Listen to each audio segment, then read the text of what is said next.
And something happened again, and I had to fall out with the party because I detest cheating. Ogun State is divided politically into 3 senatorial districts, like some other states.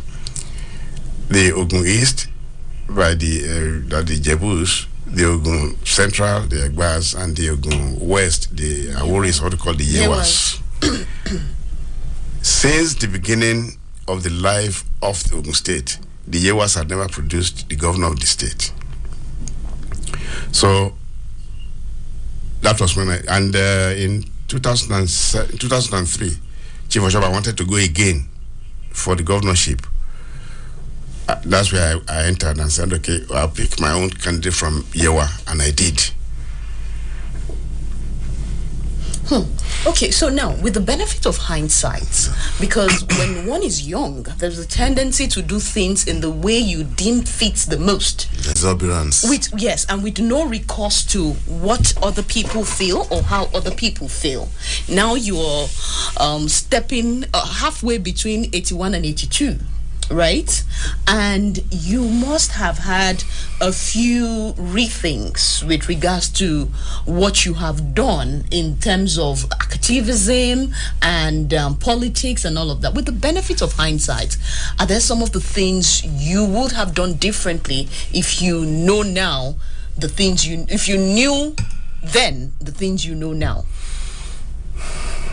Well, perhaps. I'm a man that doesn't follow the group or the crowd. I'm very, very independent in my thinking and actions. How did you get to that point? Not many people are like that. Well, maybe that's how I'm made. That's how God made me. Right from the beginning, that's what I am. I've never belonged to a government party, for example. A party in government. Why? Well, because I won't be in a position to counsel or to criticize.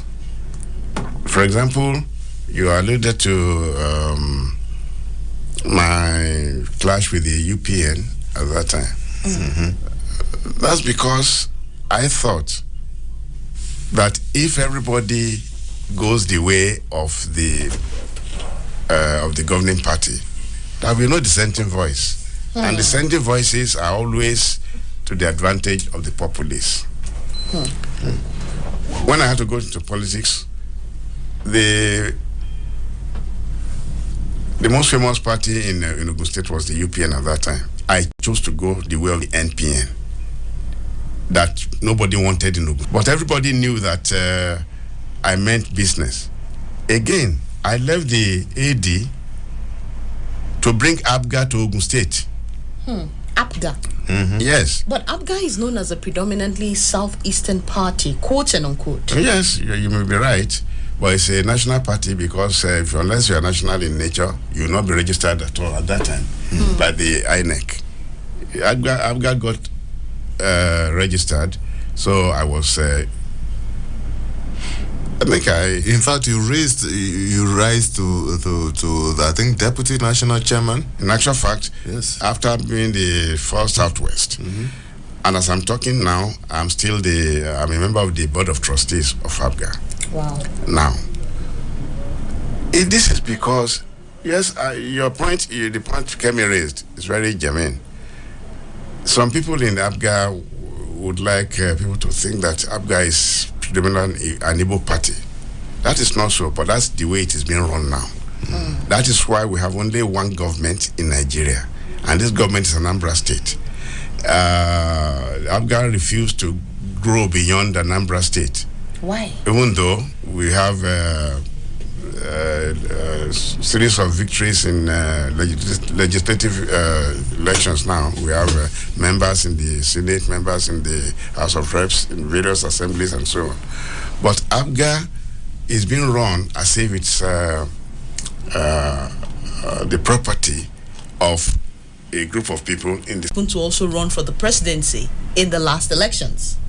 as someone who's been a part of APGA, as someone who, understands APGA, there have been some things, in the air that was said that this particular personality, and I'm talking about none other than Peter Obi, that at some point he promised and made a vow that he will never leave APGA, and that's coming from one of your past chairmen, right? I'd like to know, what are some of the things you have experienced with that individual? That's number one. And number two, was such a promise ever made? I can't remember any time he promised he would never leave APGA. But I want to tell you quickly that if you are looking for somebody who can lead this country to glory, Peter Obi is one of them. Okay, so is it safe to say that in the last elections you voted or you rooted for him? I rooted for him, yes, but I knew that it would not come to pass. Why? How?